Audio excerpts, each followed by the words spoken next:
అందరికీ నమస్కారం. ఓటు హక్కుని కాపాడడం కోసం ఒక పోరాటం చేయాల్సిన అవసరం వచ్చింది.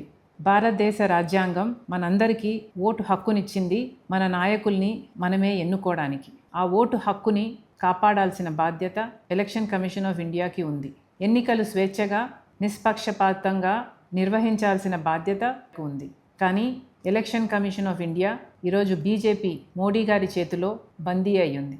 ఎలాగైతే అన్ని వ్యవస్థలు ఇప్పటికే ఈడీ అయినా, సిబిఐ అయినా, ఇన్కమ్ ట్యాక్స్ అయినా, ఆర్బీఐ అయినా, స్టాక్ ఎక్స్చేంజ్ అయినా, ఎలాగైతే అన్ని వ్యవస్థలు మోడీ గారి గుప్పెట్లో బీజేపీ కోసం పనిచేస్తున్నాయో, ఎలక్షన్ కమిషన్ ఆఫ్ ఇండియా కూడా ఈరోజు బీజేపీ కోసమే పనిచేస్తుంది. ఈ విషయాన్ని రాహుల్ గాంధీ గారు దేశం ముందు బయటపెట్టడం జరిగింది. ఇది పచ్చి నిజం, ఇది మన భారతదేశ ప్రజాస్వామ్య యథార్థత అని రాహుల్ గాంధీ గారు దేశం ముందు ఈసీఐ బండారం బయటపెట్టారు. ఒక శాంపుల్ తీసుకున్నారు, కర్ణాటకలోని మహదేవ్పూర్.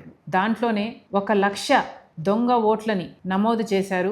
1,00,000 ఓట్లకి దొంగ పేర్లున్నాయి, దొంగ ఫోటోలున్నాయి, దొంగ అడ్రస్లున్నాయి. ఇలా ఓట్ చోరీ చేయడమే కాక మహారాష్ట్రలో 5-6 గంటలకు మధ్యలో 60 లక్షల ఓట్లకు పైగా కొత్త ఓట్లు వేయటం జరిగింది. ఈ ఓట్లను ఎవరు వేశారు? సీసీటీవీ ఫుటేజ్ ఎక్కడుంది అంటే ఏ ఆధారాలు లేవు. అలాగే గత 5 సంవత్సరాలుగా ఎన్ని ఓట్లయితే నమోదయ్యాయో, ఎలక్షన్లకు ముందు 5 నెలల్లోనే 1 కోటి ఓట్లకు పైగా అంతకంటే ఎక్కువ నమోదయ్యాయి. మరి ఇది అన్యాయం కాదా? ఇది ఓటు చోరీ కాదా?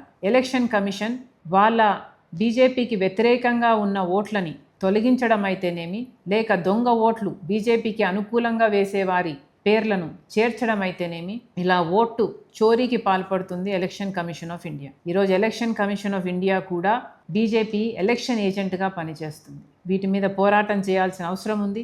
అందుకే రాహుల్ గాంధీ గారి నాయకత్వంలో కాంగ్రెస్ పార్టీ ఈరోజు మన ప్రజాస్వామ్యాన్ని, మన రాజ్యాంగాన్ని కాపాడుకోవాల్సిన అవసరం ఉంది. కాబట్టి ఈ పోరాటాన్ని ఎత్తుకున్నాం.